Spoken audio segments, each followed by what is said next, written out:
Hello students, welcome to my YouTube channel. और आज हम डिस्कस करेंगे क्लास 8 साइंस का chapter 2 that is micro organism, friends and four.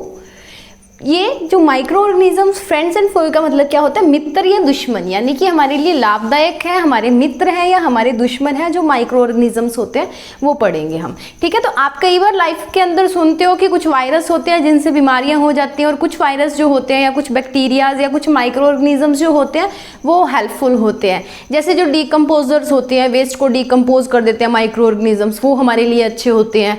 But जैसे हमें सर्दी जुकाम ये चीज़ें होती हैं, या अलग कोई वायरस होते हैं जैसे रिसेंटली कोरोना वायरस, तो ये हमारे लिए क्या है? नुकसानदायक भी हैं। तो कुछ हमारे फ्रेंड्स होते हैं, कुछ हमारे दुश्मन होते हैं, तो हम इन्हीं के बारे में पढ़ेंगे। तो सबसे पहले स्टार्ट करते हैं माइक्रो ऑर्गेनिजम्स क्या होते हैं, ये कितनी तरह के होते हैं। उसके बाद में हम जाएंगे कि ये हमारे लिए अच्छे होते हैं या बुरे होते हैं, ठीक है। तो स्टार्ट करते हैं आज का चैप्टर, और सबसे पहले हम करेंगे इंट्रोडक्शन। तो इंट्रोडक्शन के अंदर बेसिकली मैं आपको बता दूं कि इंट्रोडक्शन के अंदर हम पढ़ेंगे कि माइक्रो ऑर्गेनिजम्स होते क्या हैं, माइक्रो ऑर्गेनिजम्स किनको बोला जाता है। तो माइक्रो ऑर्गेनिजम्स जो होते हैं उनका एक नाम और भी होता है, वो होता है माइक्रोब्स। उनको क्या बोला जाता है? माइक्रोब्स भी बोला जाता है। तो बेसिकली माइक्रो ऑर्गेनिजम्स क्या होते हैं? ये वो ऑर्गेनिजम्स होते हैं जिनको आप अपनी नेक्ड आई से नहीं देख सकते। नेक्ड आई से जैसे मैं अभी देख रही हूँ, ठीक है, तो अपनी नेक्ड आई से हम नहीं देख सकते, नंगी आंखों से नहीं देखते। इसके आगे कुछ ना कुछ ग्लास लगाना पड़ता है जो मैग्नीफाई करे, बड़ा करके दिखाए चीज को, तभी वो दिखते हैं, अदरवाइज वो नहीं दिखते हैं। तो those living organisms around us which we can not see with naked eye are called micro organisms. वो ऑर्गेनिजम्स जो हमारे आसपास पाए जाते हैं और जिनको हम नेक्ड आई से, सीधी आंखों से, नंगी आंखों से नहीं देख सकते हैं, उनको बोला जाता है माइक्रो ऑर्गेनिजम्स या माइक्रोब्स, ठीक है। इनको देखने के लिए हम यूज करते हैं एक मैग्नीफाइंग ग्लास, ऐसा सा होता है, आपने देखा होगा, ठीक है। ये ऐसा होता है, इसके बीच में एक ग्लास लगा होता है और उससे क्या किया जाता है? चीज़ों को देखा जाता है। इसके अंदर कोई चीज़ आएगी, जैसे कोई भी माइक्रो ऑर्गेनिज्म आता है तो वो बड़ा करके आपको दिखा देगा कि ऐसा वो माइक्रो ऑर्गेनिज्म है, ठीक है। तो मैग्नीफाइंग ग्लास का मतलब क्या होता है? जो चीज़ छोटी है ना उसको बड़ा करके दिखाना। तो यहाँ पे क्या है, जो माइक्रो ऑर्गेनिजम्स होते हैं उनको हम मैग्नीफाइंग ग्लास की मदद से देखते हैं। बट कुछ क्या होते हैं, कुछ बहुत ज़्यादा छोटे होते हैं, तो उनको हम देखते हैं माइक्रोस्कोप की मदद से। माइक्रोस्कोप एक ऑप्टिकल इंस्ट्रूमेंट होता है जो छोटे छोटे जो जीव होते हैं, वायरस हो गए, बैक्टीरियाज हो गए, उनको देखने के लिए यूज़ किया जाता है। बायोलॉजी लैब्स के अंदर मिलता है, बेसिकली ये एक अपरेटस है, ठीक है। तो ये क्या होते हैं, जो हमारे पास माइक्रो ऑर्गेनिजम्स होते हैं वो बहुत छोटे होते हैं, माइक्रो होते हैं, यानी कि जिनको हम माइक्रोस्कोप की मदद से देखते हैं। तो वो ऑर्गेनिजम्स जो नेक्ड आई से नहीं दिखते, उनको देखने के लिए हमें माइक्रोस्कोप चाहिए होता है, उनको बोलते हैं माइक्रो ऑर्गेनिजम्स। तो यहाँ पे माइक्रोस्कोप वर्ड आ गया ना, तो यहीं से, इसीलिए इनको क्या बोला जाता है? माइक्रोब्स या माइक्रो ऑर्गेनिजम्स बोला जाता है। तो आप माइक्रोब्स भी बोल सकते हो और माइक्रो ऑर्गेनिजम्स भी बोल सकते हो, ठीक है। नेक्स्ट बात आती है हमारे पास क्लासिफिकेशन ऑफ माइक्रो ऑर्गेनिजम्स, यानी कि जो माइक्रो ऑर्गेनिजम्स है उनका वर्गीकरण कैसे किया जा सकता है, उनको कितनी कैटेगरीज के अंदर हम डिवाइड कर सकते हैं, क्या क्या उसके टाइप्स हो सकते हैं माइक्रो ऑर्गेनिजम्स के। तो उसके लिए हम आगे चलते हैं। तो बेसिक जो 4 हमारे पास कैटेगरीज हैं वो होती हैं माइक्रो ऑर्गेनिजम्स की। बेसिक 4 होती हैं। एक वायरस भी होता है। वायरस क्या होते हैं? अल्ट्रा माइक्रोस्कोपिक ऑर्गेनिजम्स होते हैं।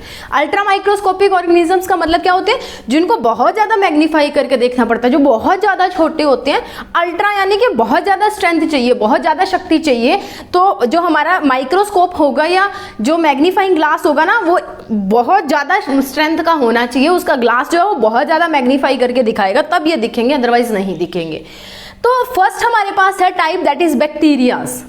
बैक्टीरिया, देन हमारे पास होती है fungi, then protozoa and then algae. ये 4 मेन टाइप्स होते हैं हमारे पास माइक्रो ऑर्गेनिजम्स के।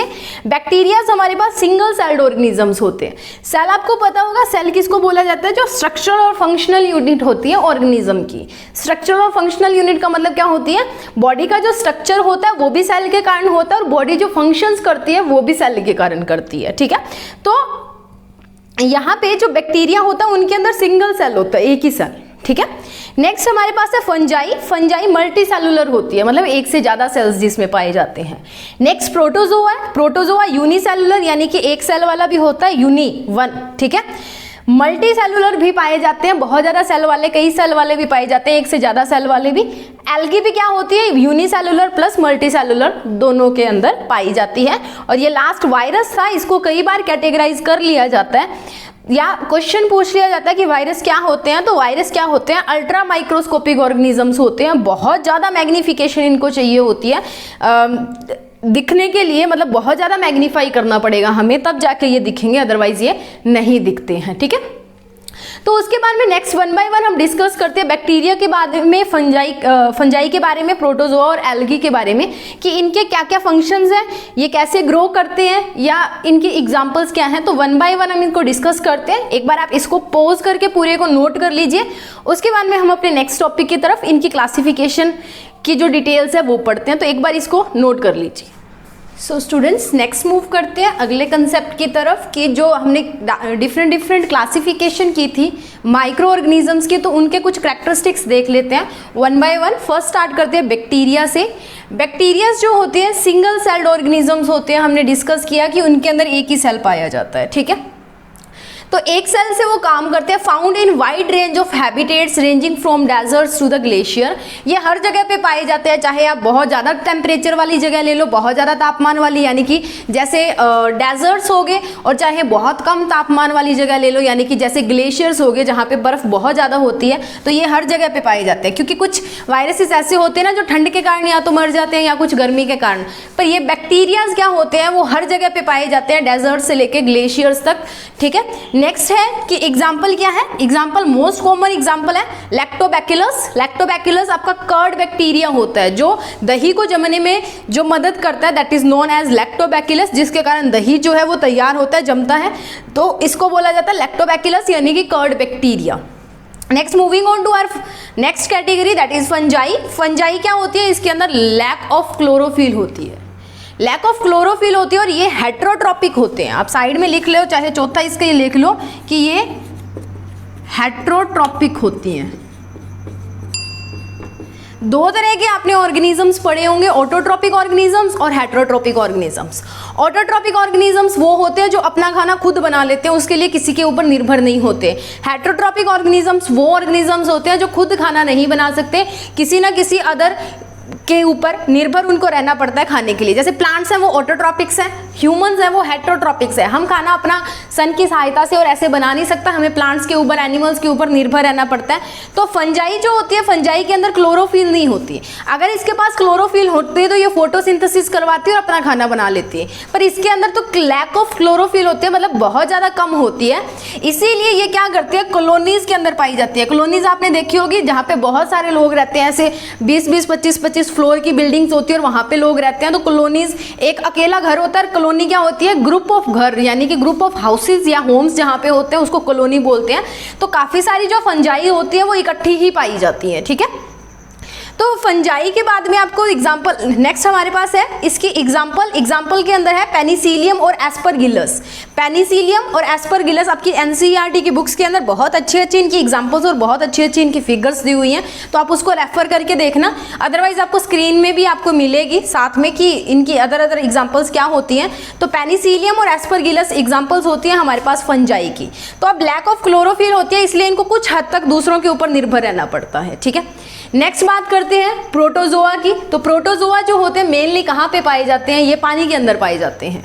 जैसे अमीबा हो गया, पैरामीशियम हो गया। अमीबा को तो आप सारे जानते होंगे कि जिसकी कोई शेप नहीं होती, सिंगल सेल वाला एक ऑर्गेनिज्म होता है जिसकी, या मल्टी सेलुलर भी हो सकता है, पर अमीबा सिंगल सेल वाला होता है जिसकी कोई शेप नहीं होती। ये अपनी शेप को क्या करता रहता है, ऐसे बदलता रहता है। ये होता है हमारा अमीबा या अमीबिया जिसको बोलते हैं, ठीक है। उसके बाद में जो पैरामीशियम होता है ना, वो पैर की शेप का होता है। जैसे चप्पल नहीं देखी आपने, फुटवियर, उसकी शेप का होता है ऐसा। यहाँ पे इसका सेल होता है और यहाँ पे आसपास इसके जो फाइबर्स हैं, सेल फाइबर्स, वो होते हैं, ठीक है। ये होता है ऐसा पैरामीशियम, बिल्कुल जो आपका पैर होता है उसकी शेप का होता है। नेक्स्ट बात करते हैं एल्गी की। तो एल्गी क्या होती है, ऑटोट्रॉपिक ऑर्गेनिजम्स होते हैं। ऑटोट्रॉपिक ऑर्गेनिजम्स वो होते हैं जो अपने न्यूट्रिएंट्स के लिए, पोषण के लिए, अपने खाने के लिए दूसरों के ऊपर डिपेंड नहीं करते हैं। Contains chlorophyll pigments. अब ऑटोट्रॉपिक है, दैट मीन्स खाना खुद बना रही है। खाना खुद कब बनाएगा? जब फोटोसिंथेसिस करवाएगा, और फोटोसिंथेसिस करवाने के लिए क्या चाहिए होता है? क्लोरोफिल चाहिए होती है, ठीक है। तो इनके पास क्लोरोफिल होती है और फोटोसिंथेसिस से ये अपना खाना बना लेते हैं, इसलिए ये क्या है? ऑटोट्रॉपिक ऑर्गेनिजम्स हैं। Example spirogyra. स्पाइरोगायरा क्या होते हैं? ऐसे पानी के अंदर भी बेसिकली ये पाई जाती है, ऐसे स्पाइरल्स होते हैं, ठीक है, ऐसे स्पाइरल्स होते हैं। ये एक हो गया, और ऐसा ही दूसरा होता है, ऐसे स्पाइरल्स बने होते हैं, ठीक है। स्पाइरल जैसे स्प्रिंग नहीं देखा हुआ, वैसे होता है, एक दूसरे से लिपटे हुए ऐसे। नेक्स्ट बात करते हैं वायरस की। तो वायरस क्या होता है? देखो, जैसे डेंगू, इन्फ्लुएंजा, यानी कि जैसे जुकाम हो गया किसी को, तो बोलते हैं ना कि वायरल हो गया, या पोलियो वगैरह जो होते हैं। तो वायरस को क्या चाहिए होता है? बेसिकली वायरस ग्रो कहाँ पे करता है? किसी की बॉडी के ऊपर ही करता है। रिसेंटली हम बात कर रहे हैं जो कोरोना वायरस, ठीक है। कोरोना वायरस को क्या चाहिए होता है? जब तक उसको क्या मिलता है? नई बॉडी नहीं मिलती है, वो ग्रो नहीं करता है। इसीलिए बोला जाता है कि सोशल डिस्टेंसिंग रखो, कि आप दूर रहोगे तो वायरस आप तक नहीं पहुंच सकेगा, और जब उसको दूसरा शरीर नहीं मिलेगा तो वो ग्रो नहीं होगा। तो वायरस क्या होते हैं? वो ऑर्गेनिजम्स होते हैं जो रिप्रोड्यूस करते हैं inside the cell of some organisms. Reproduce करने का मतलब क्या होता है? अपनी आगे संतानें पैदा करना, बच्चे पैदा करना, वो होता है रिप्रोडक्शन। तो वायरस कैसे रिप्रोड्यूस करते हैं? सेल के अंदर रिप्रोड्यूस करते हैं किसी और ऑर्गेनिजम्स के। जैसे कोरोना वायरस है, वो क्या करेगा? एक कोरोना वायरस से कई वायरसेस हो जाते हैं इनसाइड द सेल, ह्यूमंस के अंदर जाके वो रिप्रोडक्शन करना स्टार्ट कर देते हैं, अपनी और स्पीसीज बनाना स्टार्ट कर देते हैं। They require host cell to complete their cycle. अब उसको जिंदा रहने के लिए हमेशा एक होस्ट सेल चाहिए, यानी कि एक उसको जिंदा रहने के लिए अदर बॉडी चाहिए होती है, तभी वायरस ग्रो करता है, अदरवाइज नहीं करता है, ठीक है। तो इसका बेसिक एग्जांपल हमारे पास होता है पोलियो वायरस, पोलियो जिसको हो जाता है, या इन्फ्लुएंजा वायरस, जुकाम वगैरह जो होते हैं उनके कारण भी, उनको भी किस कैटेगरी में लिया जाता है? इस वायरस की कैटेगरी में। और ये जो आपकी एग्जांपल है दैट इज कोरोना वायरस, ये बहुत बड़ी एग्जांपल है, और आजकल आपको बहुत ईजिली समझ आ जाएगी कि वायरसेस होते क्या हैं। सोशल डिस्टेंसिंग का मतलब कि जो वायरस किसी के मुंह में से निकल रहा है या नाक या कहीं से भी निकल रहा है, तो वो दूसरे की बॉडी तक नहीं पहुंच पाएगा, और जब वो दूसरे की बॉडी तक नहीं पहुंच पाएगा तो वो अपना जो लाइफ साइकिल है, साइकिल यानी कि ये साइकिल का मतलब है लाइफ साइकिल, तो अपना वो लाइफ साइकिल जो है वो पूरा नहीं कर पाएगा और खुद मर जाएगा। दैट मीन्स कि उनको वायरसेस को ग्रो करने के लिए आगे से आगे बंदे चाहिए होते हैं, आगे से आगे कोई ना कोई बॉडी चाहिए होती है, तभी वो ग्रो करते हैं, अदरवाइज वो ग्रो नहीं कर सकते, ठीक है।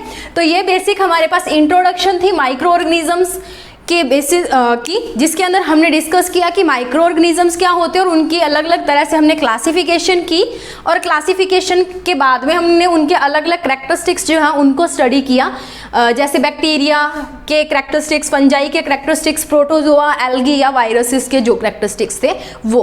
उसके बाद में अगले नेक्स्ट वीडियो के अंदर हम पढ़ेंगे कि ये हमारे फ्रेंड्स होते हैं या दुश्मन होते हैं, यानी कि अच्छे होते हैं हमारे लिए या बुरे होते हैं। तो हम अच्छे वाले भी देखेंगे और हम बुरे वाले भी देखेंगे। तो आज के लिए इतना ही, आप इसको पॉज करके नोट कर लीजिए। नेक्स्ट वीडियो के अंदर मिलते हैं नेक्स्ट कंसेप्ट के साथ।